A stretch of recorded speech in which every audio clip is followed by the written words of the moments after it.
أعوذ بالله من الشيطان الرجيم. بسم الله الرحمن الرحيم. السلام علیکم ورحمۃ اللہ وبرکاتہ۔ بسم اللہ الرحمن الرحیم، الحمد للہ رب العالمین، والصلاة والسلام علی رسولہ الامین وعلی آلہ وصحبہ اجمعین ومن تبعہم بإحسان الی یوم الدین، اما بعد۔ فعن ابن عمر رضی اللہ تعالی عنہما ان النبی صلی اللہ علیہ وسلم كان يرفع يديه حذو منكبيه إذا افتتح الصلاة وإذا كبر للركوع وإذا رفع رأسه من الركوع، متفق علیہ۔ کل کے درس میں نبی کریم صلی اللہ علیہ وسلم کی نماز میں رفع الیدین کا مسئلہ بیان کیا گیا تھا کہ عبداللہ بن عمر رضی اللہ تعالیٰ عنہما نے نبی کریم صلی اللہ علیہ وسلم کی نماز کی کیفیت کا تذکرہ کرتے ہوئے ارشاد فرمایا کہ آپ صلی اللہ علیہ وسلم جب نماز شروع کرتے تو رفع الیدین کیا کرتے تھے، اسی طرح سے جب آپ رکوع میں جاتے تو رکوع میں جاتے ہوئے رفع الیدین کرتے تھے، اور جب رکوع سے سر اٹھاتے سمع اللہ لمن حمدہ کہتے ہوئے تو اس وقت بھی رفع الیدین کرتے تھے۔ جو حدیث میں یہ چیز بیان کی گئی ہے، یہ حدیث کل کے درس میں آپ کے سامنے پڑھی گئی تھی، اس کا ترجمہ بھی کیا گیا تھا، اور ساتھ میں یہ بتایا گیا تھا کہ اس حدیث کو امام بخاری اور امام مسلم رحمہم اللہ نے اپنی کتابوں میں نقل فرمایا ہے۔ نماز میں رفع الیدین کرنے اور نہ کرنے، اس سلسلے میں ہمارے پاس اختلاف ہے، کرنے کے سلسلے میں اور نہ کرنے کے سلسلے میں دونوں طرح کی حدیثیں ہیں۔ رفع الیدین کرنے کے سلسلے میں جو حدیثیں ہیں یا جو حدیث ہمارے سامنے موجود ہے، وہ حدیث صحیح بخاری میں ہے اور صحیح مسلم میں بھی ہے۔ اس اعتبار سے اس کے صحیح ہونے میں کوئی شبہ، کوئی شک نہیں رہا، کیونکہ جو حدیث بخاری اور مسلم میں دونوں میں آ جائے، وہ حدیث بقیہ جتنی کتابیں ہیں ان تمام کتابوں کی حدیث کے مقابلے میں سب سے اونچا درجہ رکھتی ہیں۔ اور محدثین کا یہ قاعدہ ہے کہ جو حدیث متفق علیہ ہوتی ہے، اس حدیث کو اس سے نیچے والی جو کتابیں ہیں، ابو داؤد ہے، ترمذی، نسائی، ابن ماجہ، دارمی، دارقطنی، مسند احمد، موطا امام مالک، ایسے جو کتابیں ہیں، ان کتابوں میں موجود حدیث اس کا مقابلہ نہیں کر سکتی، نہ اس کو رد کر سکتی ہیں۔ تو رفع الیدین کرنے کے بارے میں متفق علیہ روایت ہے، لہذا ناممکن ہے کہ اس کا انکار کیا جائے۔ اب اگر کوئی اس کا انکار کر رہا ہے تو وہ یا تو جان بوجھ کر حدیث کا منکر ہونے کا اظہار کر رہا ہے، یا پھر مسلکی تعصب ہے۔ اور دوسری بات، اس سلسلے میں امام بخاری رحمہ اللہ نے ایک دوسری کتاب لکھی ہے، جزء رفع الیدین۔ جزء رفع الیدین نامی ایک کتاب ہے، جس میں رفع الیدین کرنے کے سلسلے میں جتنی بھی حدیثیں ہیں، تمام حدیثیں انہوں نے وہاں پر جمع کی ہیں اس کتاب میں۔ اور امام بخاری رحمہ اللہ نے اس میں یہ ثابت کیا ہے کہ تمام کے تمام صحابہ رفع الیدین کیا کرتے تھے۔ تو عبداللہ بن عمر نے نبی صلی اللہ علیہ وسلم کا عمل بتا دیا، اسی طرح سے امام بخاری رحمہ اللہ نے تمام صحابہ کا عمل بتا دیا کہ تمام صحابہ رفع الیدین کرتے تھے۔ تو رفع الیدین سے متعلق جو باتیں ہیں، جو روایتیں ہیں، جو اقوال ہیں وہ مکمل طور پر صحیح ہیں۔ اس کے مقابلے میں وہ روایتیں جو رفع الیدین نہ کرنے کے بارے میں ہیں، تو اس سلسلے میں ہمارے پاس جو روایتیں بیان کی جاتی ہیں یا جو باتیں بتائی جاتی ہیں، تو اس میں سے پہلی بات جابر بن سمرہ رضی اللہ تعالیٰ عنہ کی ایک روایت ہے، جس میں وہ کہتے ہیں کہ رسول اللہ صلی اللہ علیہ وسلم ہمارے پاس آئے اور فرمایا، کیا ہے مجھے کہ میں تمہیں رفع الیدین کرتے ہوئے دیکھتا ہوں، گویا کہ تمہارے ہاتھ سرکش گھوڑوں کی دمیں ہیں، نماز میں آرام کرو، یعنی آرام سے نماز پڑھو۔ ہاتھ ہلانے کو آپ صلی اللہ علیہ وسلم نے سرکش گھوڑوں کی دموں سے تشبیہ دی۔ تم ہاتھ ایسے ہلا رہے ہو جیسا کہ گھوڑے تم ہلاتے ہیں۔ یہ حدیث ہے، اور اس حدیث سے وہ لوگ جو کہتے ہیں رفع الیدین نہیں کرنا چاہیے، وہ دلیل دیتے ہیں۔ وہ کہتے ہیں دیکھو رفع الیدین کرنے کے بارے میں نبی نے کتنا سخت فرمایا، اس کا مطلب یہ ہے کہ رفع الیدین نہیں کرنا چاہیے۔ تو ایسی صورت میں محدثین نے جس حدیث کو نقل کیا ہے، تو یہ آپ صلی اللہ علیہ وسلم نے کس سے کہا تھا اور کیوں کہا تھا؟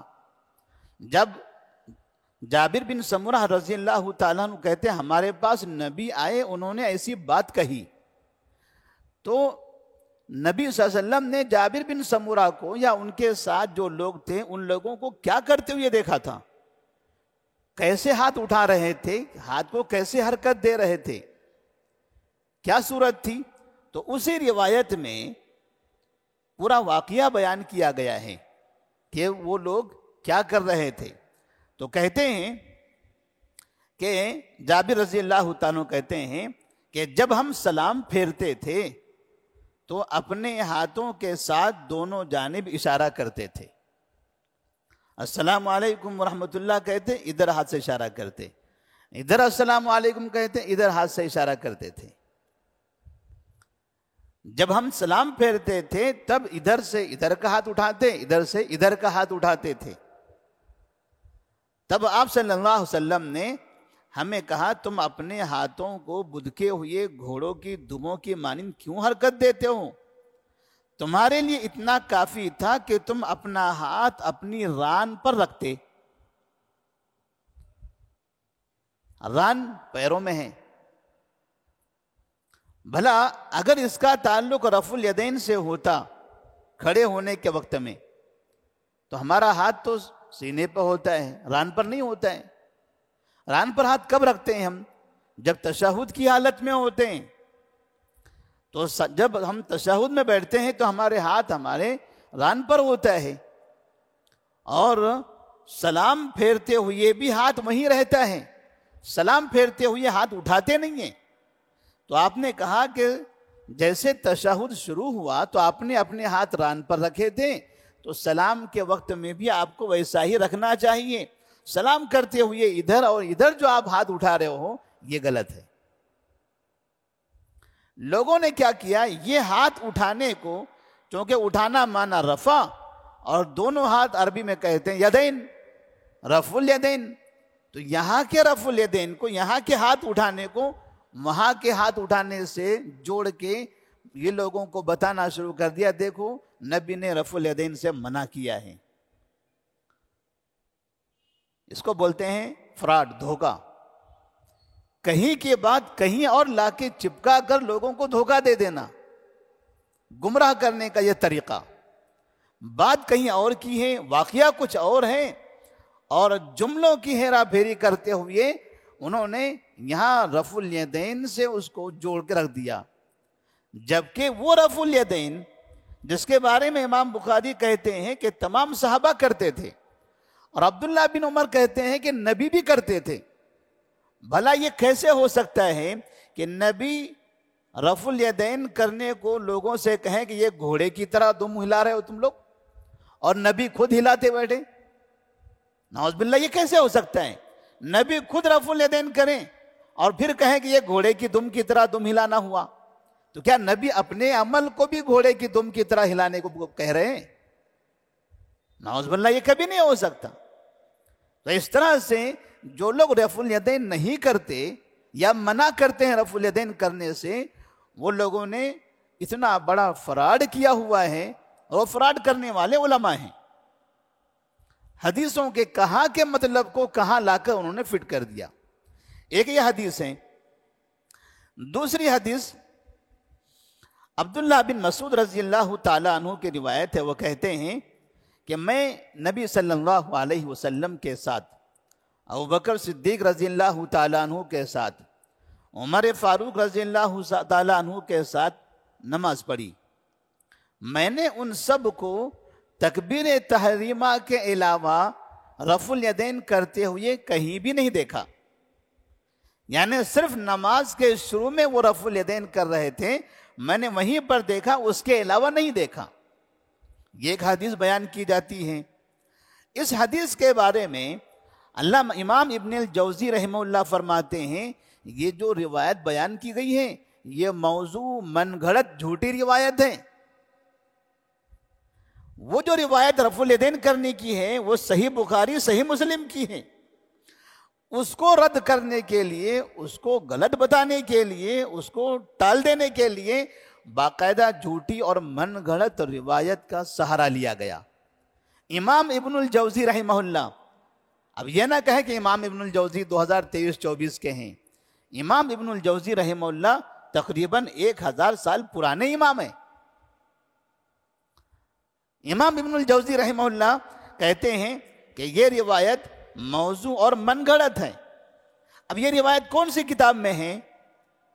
امام دارقطنی رحمہ اللہ کی کتاب سنن میں ہے۔ امام دارقطنی نے اس روایت کو اپنی کتاب میں لکھا ہے، اور لکھنے کے بعد امام دارقطنی رحمہ اللہ نے خود نوٹ چڑھایا ہے اس پر، اس حدیث کے اوپر، کہ یہ روایت ضعیف ہے۔ انہوں نے نقل کیا، نقل کر کے وہ خود نوٹ چڑھا رہے ہیں کہ یہ روایت ضعیف ہے۔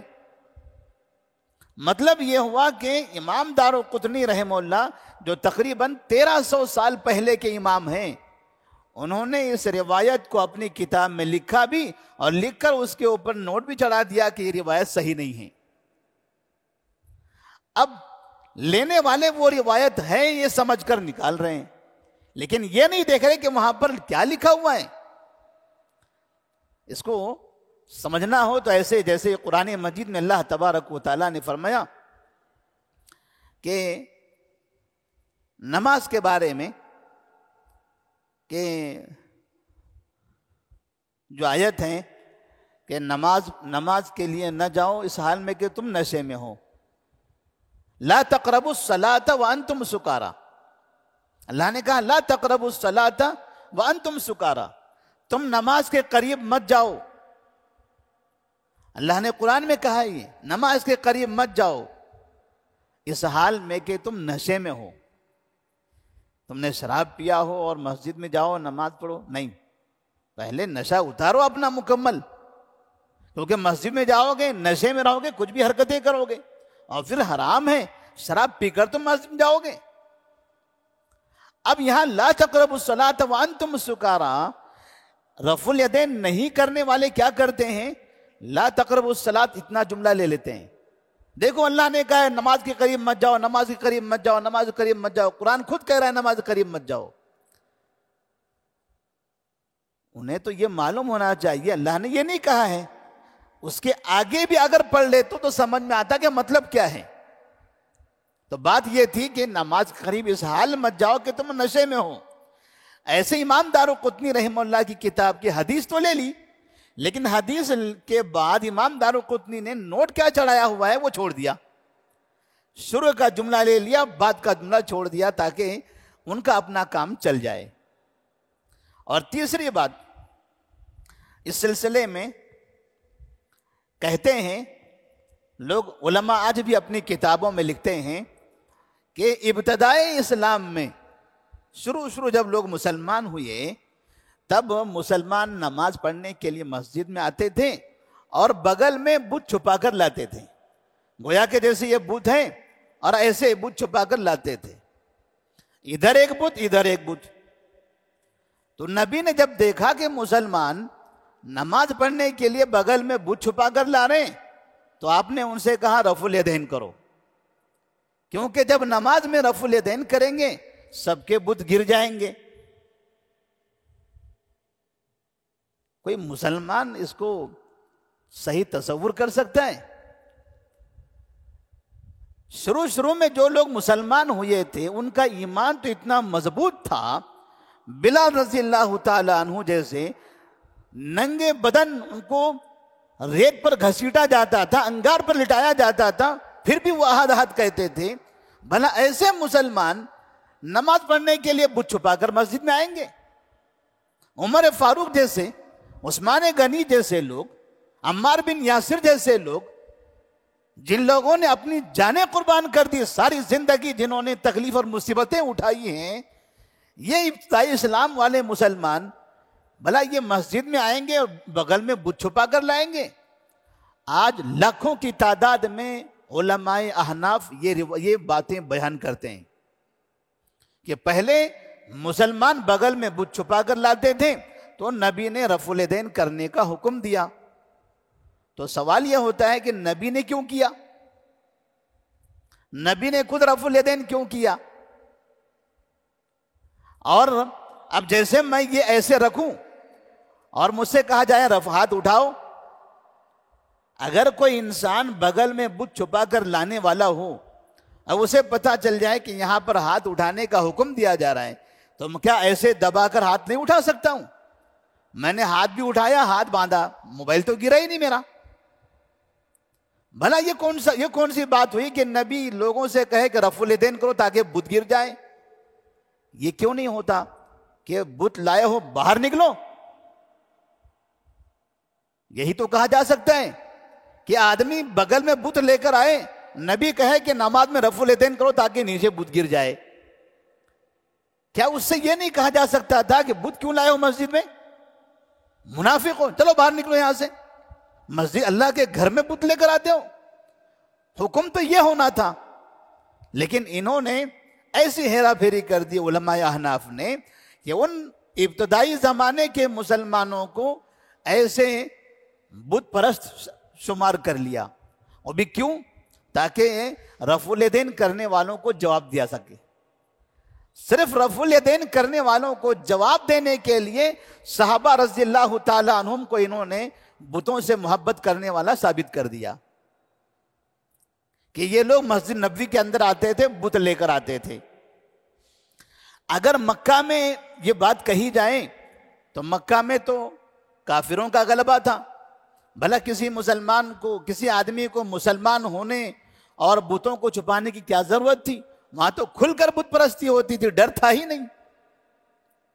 اور جو لوگ بعد میں مدینہ آئے، مدینہ میں جو لوگ مسلمان ہوئے، وہاں جو منافقین تھے، ان منافقین نے بھی کبھی اپنی زندگی میں یہ حرکت نہیں کی، چہ جائے کہ صحابہ کرتے۔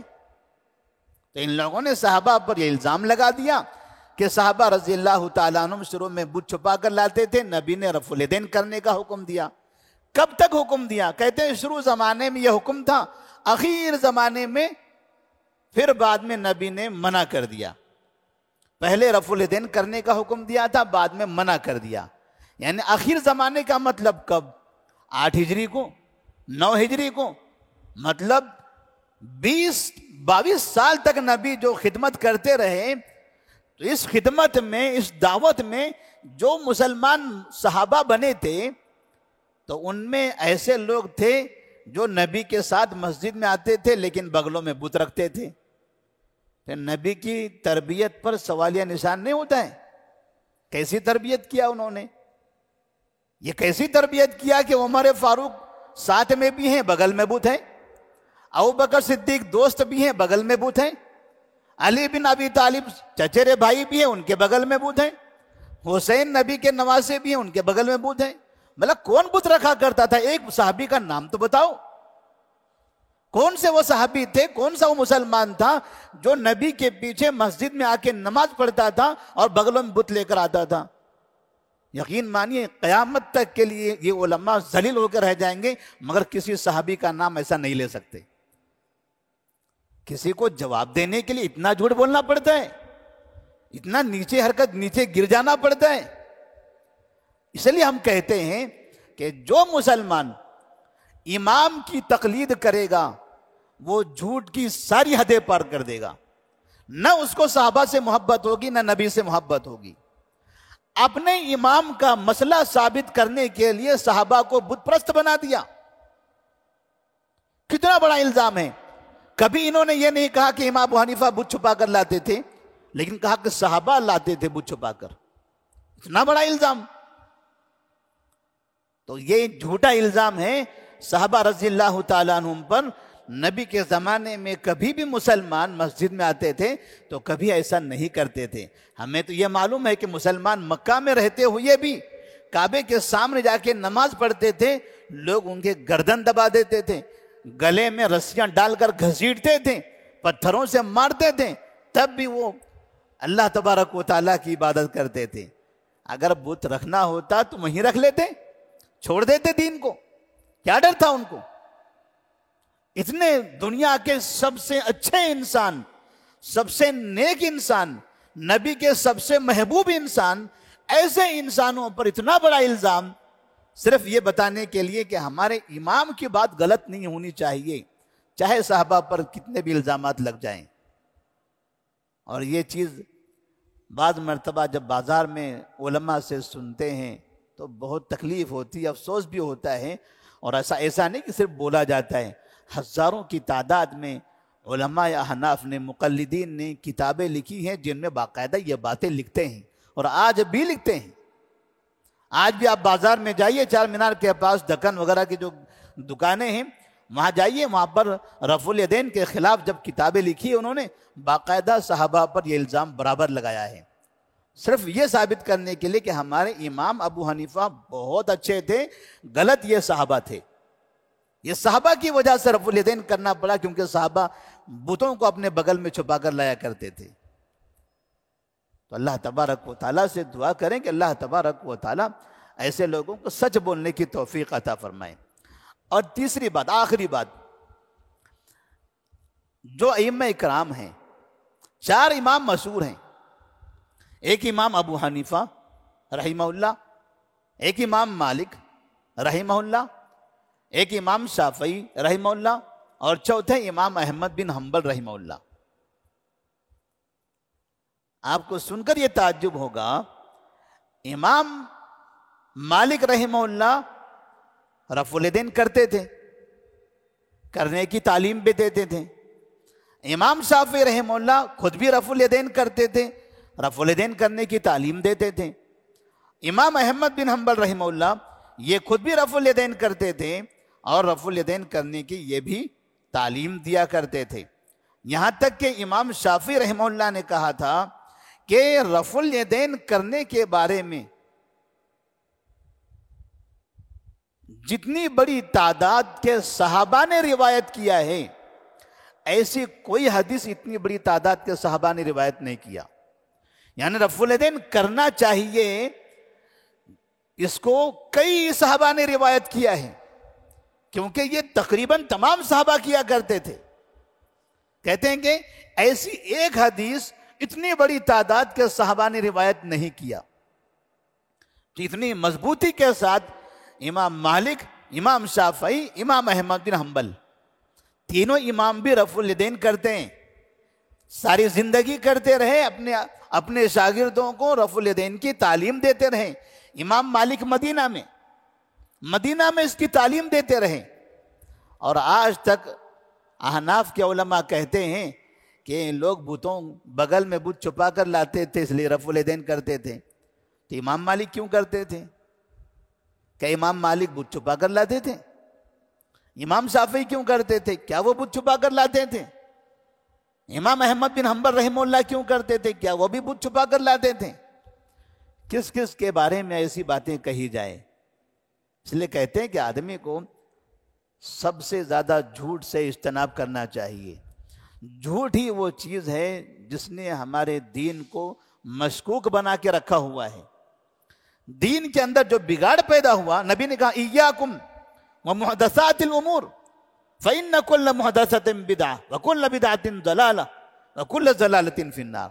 لوگوں یہ نئی نئی باتیں، ادھر ادھر کی جھوٹی باتیں بیان کرنے سے بچو، اس لیے کہ یہ جھوٹی باتیں، یہ من گھڑت باتیں، اپنی طرف سے ڈالی ہوئی باتیں، یہ تم کو جہنم میں لے جانے والی ہیں۔